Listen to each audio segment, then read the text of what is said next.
Proses pembelajaran di masa pandemi COVID-19, SMA Negeri 1 Kota Lubuk Linggau menggunakan sistem daring live streaming dan bisa bertatap muka langsung dengan siswa-siswinya melalui sistem ini. SMA Negeri 1 Kota Lubuk Linggau di Jalan Pelita Jaya RT 01, Kecamatan Lubuk Linggau Barat 1, melaksanakan proses pembelajaran selama masa pandemi COVID-19 menggunakan sistem daring live streaming. Wakakurikulum SMA Negeri 1 Kota Lubuk Linggau, Marsudi mengatakan, para siswa yang terkendala mengikuti daring ini, baik yang tinggal dalam kota maupun di luar kota, bisa datang langsung atau janjian sama gurunya sewaktu proses pengumpulan tugas dan semacamnya. Ia juga menyampaikan bahwa pihak sekolah tidak membebani dalam proses daring. Teruntuk siswanya harus tetap bersemangat lagi dalam belajar dengan keadaan kondisi belajar sekarang.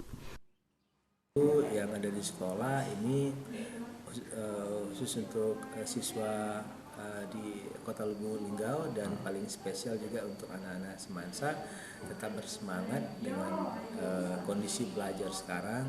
Dan bagi kita ketika kita belajar bukan persoalannya yang kita kemukakan tapi solusi. Jadi kita mencari solusi dari setiap persoalan yang ada dan kita memaksimalkan potensi-potensi belajar yang ada sehingga kita bisa mengatasi masalah yang kita hadapi dalam kegiatan belajar mengajar ini.